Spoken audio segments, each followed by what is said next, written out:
Hi. So we're continuing, and we've been talking about the higher self and the lower self, and I'd like to give you some scenarios. I'm going to have 3 short stories for you. One of them is a made-up story to help you understand a concept, and the other 2 are real stories. First story is about you driving a car, maybe a nice convertible, up a mountain. You're going around this mountain, and as you're driving up, you're getting in the thrill of the action, and maybe you're going to drive this car really fast because it's a nice thrill. I'm speaking to a lot of you who are like that. I'll say that may apply to some of the men more than the women, but you're in this great place, and then all of a sudden you think, you know, this could be dangerous. I better slow down. So you slow down a little bit, you pay a little more attention, and what do you know? A guy comes down the mountain doing the same thing you were, is all over the road, goes left to center in front of you, and you are headed for a head-on collision. You swerve, but you're in control, you're calm, but at the same time the adrenaline's pumping. That was a lower self announcement to you, telling you to slow down enough and pay attention. The higher self is sitting on the top of the mountain looking at all of the things that are going on.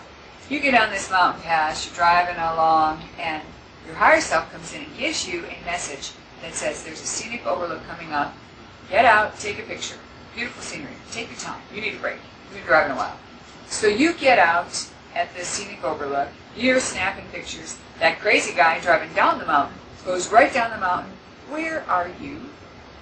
You're not even on the road. Your higher self was proactive. It pulled you out of the action and into a zone. Now, from 3D, that looks like you have been made safe. From 5D, you weren't even in the action, and you didn't need to be safe. You weren't protected because you didn't need to be protected from anything. There was nothing there. You were not in harm's way. This is one of the important things, one of the important distinctions that we will make about the higher self, and that the higher self connection has to do with being proactive, not reactive. And we'll get more into this in just a moment. The second story is a true story about a woman named Ginny, who after she turned 50 received her black belt in karate. As she did this, she continued going to her dojo, which was an hour's drive from the city she lived in. So she would get on the interstate and drive and arrive at her destination. There were 3 exits that she could take. The first exit was more congested, so even though it was fewer miles, it actually took her longer in the morning when she would come for her class. The second exit was longer in miles, but shorter in the time that it took, because it routed her around the traffic and came in the back way. And then the third exit was extremely out of the way.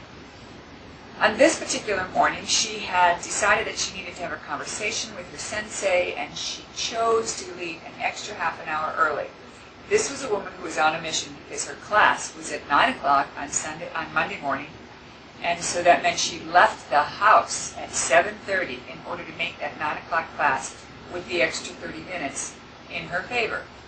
On the ride there, her higher self came in and told her, get off at the first exit. Now, as logic would have it, she felt the need to think about this and thought about it and decided, nah, I'm not going to do that, because if I do that, then I'll only have 15 minutes extra instead of 30 minutes, so I better take the second exit. Again, the message came in. Same message, same set of circumstances, and she did the same thing. She thought about it and dismissed it. Third time, same thing. She thought about it and dismissed it. So she drives past the first exit. She gets to the second exit, and there are men working in it. Now she has to go to the third exit because they have closed this exit. So she goes to the third exit, and she finds that she has this very long route to get back to the dojo. She finally gets there, and the sensei does speak to her, but only to tell her to do 50 push-ups because she's late. So she had to do 50 push-ups in front of everyone, and although the sensei did speak to her, it was not to her satisfaction. The third story I have for you has to do with something that happened to me for 9/11. I was guided to hold my workshop in New York City. I was not living there at the time, and I was told to come to New York in September of 2001. I've been in New York many times, and every time I am told to return, I check in. I ask, when am I to return? And the return time was very clear, September. Which weekend? The weekend of the 9th. So I called the center that I rent, I reserved the space, and put it on the calendar. We had a huge sign-up. Very, very many people signed up. We actually had 2 classes, because at that time I was teaching my advanced class first, and then the actual FOL class second.